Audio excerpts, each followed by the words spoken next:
As in the previous video of ASP.NET, we saw the implementation of master pages which helped us in reusing the layout of a particular type on multiple content pages. Here we are going to work with themes which will do a similar thing, that is the reusability of styles. But here we will focus on the control rather than the complete page layout. So what we'll do here, we will give some settings that allow you to define the look of pages and controls. For example, for making a theme, what we'll do, first we'll take a .skin file, means a skin file here with an extension .skin, and inside that we will put the tags of different ASP.NET controls such as buttons, text box, grid view, or any particular control. And there itself you can set the different properties of the particular control. When you will apply the same skin file on a particular web page, all those settings which you have made for the specific controls will be done. So this is how you can reuse the properties, which is not only related to the appearance but also with some functionality. But those properties will be applied to all the controls in the page where you are applying that particular theme. So let's see practically how to start working with the ASP.NET themes. So for getting started with the skin file where we will decorate the controls, let's take a simple control like button or text box initially, and we'll do some decoration right here first, and then we will put the HTML of that particular designing in the skin file. So here, as you can see, I have already taken a couple of controls, so I'll just come to the properties and we'll give some colors out of it or any other features. So let's do that first. So as you can see, now I have done few changes in the appearance only of a couple of controls like button and text box. If I will come to the source, here you can see all the attributes regarding the changes has been applied. So what I'll do, I'll just select them, will copy the code here, and then I will come to the Solution Explorer to add a new item into my website, and that is the skin file. So for that I will come to the add new item, and here I will choose the skin file.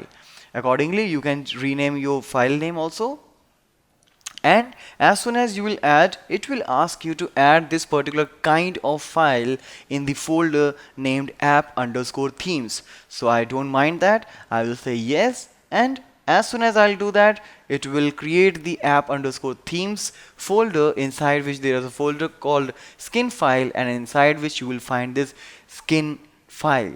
Now I will just remove this commented text and will paste the HTML code of the button and text box which I have copied from my web page.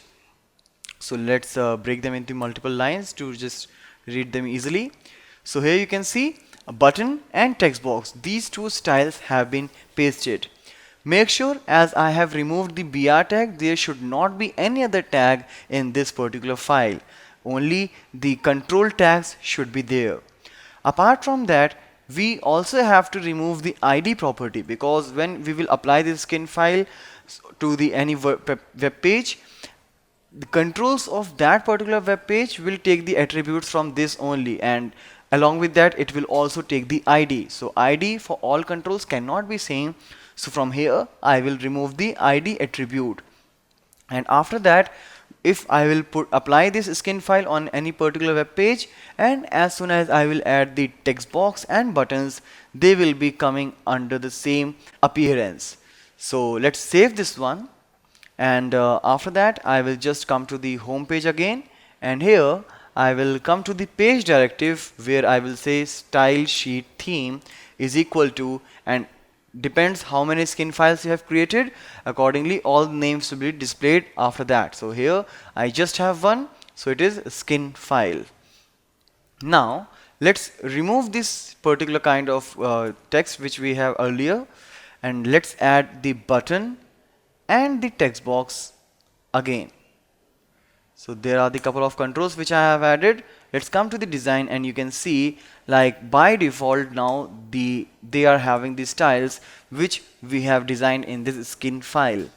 Alright, if you want you can do some changes directly here as well.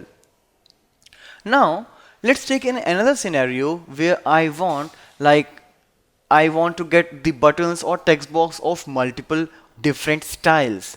So for that, let me do one more thing here. Like, I'll take a button and we'll do few changes out here. For example, I want to make it of red color,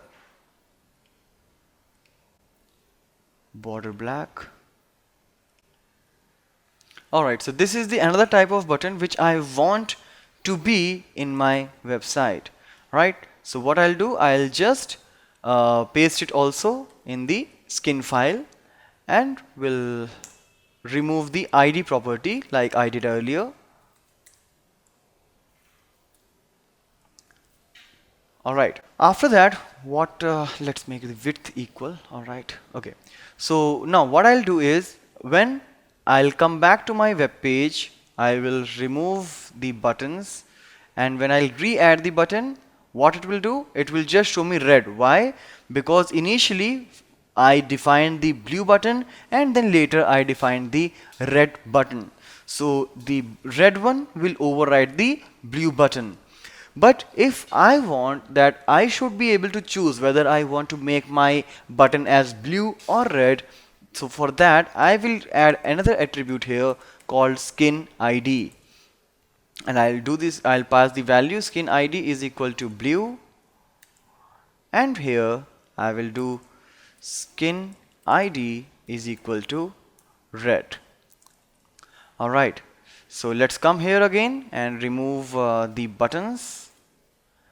So now when I'll add a button, you see by default they are coming as their default appearance. But if I want to make them a design, make them a style, then I can come to the properties, and here I have a property called skin ID. So here we have the blue button as well as the red button. Alright, so now it's all up to us like which style I want to give to my buttons or any particular control of my web page. So this is how you can create the anonymous styles as well as the named skin files as per your requirement.